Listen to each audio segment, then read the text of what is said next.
Thank you so much, Kristen. Well, school has begun, and although mental illness is a hard subject to tackle, it is the third leading cause of death in kids 10 to 24, and 1 in 5 teens suffers from a mental disorder.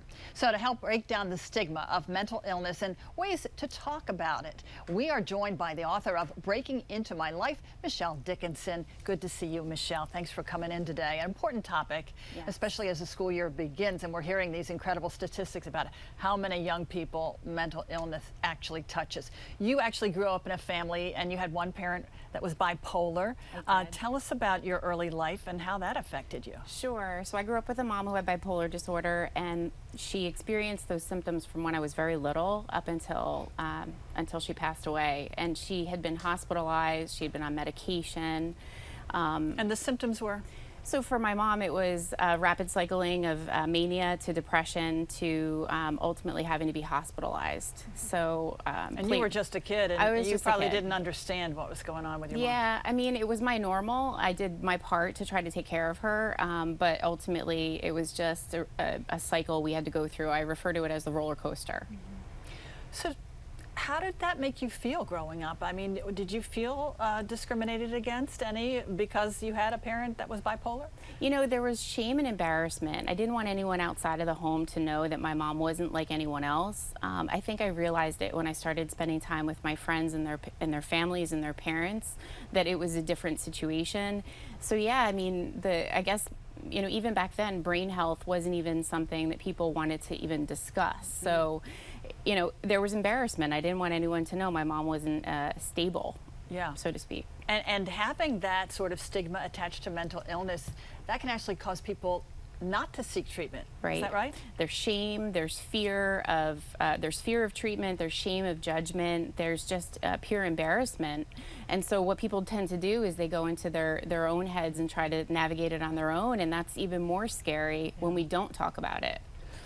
Do you think over the years, I mean, today we're talking about it more? I do. And, you know, I think we're in a day and age where we have a lot more celebrities talking about it. We have a lot of people advocating for change, removing the stigma. I think we're on an amazing path, you know, where we're going, but I think there's a lot of work to be done. Well, that's good, at least promising to hear that we're headed in the right direction. And I imagine having the background that you have, this is what has spurred you to write your book. Exactly. I wanted to humanize mental health, and I thought if I could share my story really you know, vividly and have people understand that this is what mental illness can look like, maybe people wouldn't fear it as much, and those who suffer in silence could get the care that they deserve. Yeah, and since this is World Suicide Prevention Day, what would you say your mission is?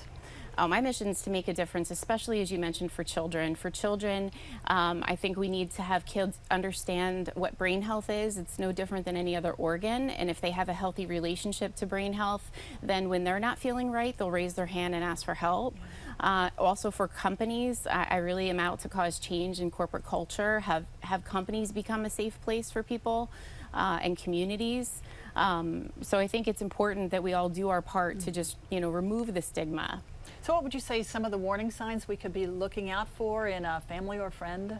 I think when people tend to shy away from conversations and engaging in normal activities, I think those are some of the opportunities we have to really check in with one another and just ask, how are you doing? It's so basic, but sometimes you feel like you're invading their privacy, right? You know, if you ask something like that, but it needs to be asked. I think it needs to be asked for sure. I mean, if behaviors are different, I mean, I just recently came from a mental health meeting where I learned how vital sleep is. So if people aren't sleeping a normal routine, that plays such a role in your well-being overall. So it's like if you notice those changes, you know, you have to be courageous to have those conversations. So what would you say each one of us can do in our daily lives to start the conversation and remove the stigma of mental illness? Well, I think there's a lot of things you could do.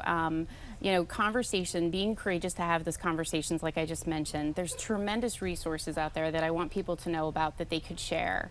Is there a website? Well, there's a really cool tool called 18% that you can go to. It's a free peer-to-peer mental health community that you can anonymously engage in, and that's 18%.org. And it's just great to have, if you don't feel like talking about it with a stranger, you know, or a doctor right yet, you can talk there. You could also go to my website. I have 5 steps to creating a culture of compassion, and my website's MichelleEDickinson.com. Michelle E. Dickinson, author of Breaking Into My Life. We thank you for joining us today. Thanks for having me. Important topic to talk about. All right, coming up next, how a young lady stayed strong through sports after a family tragedy, and see why she is a rising star. Next.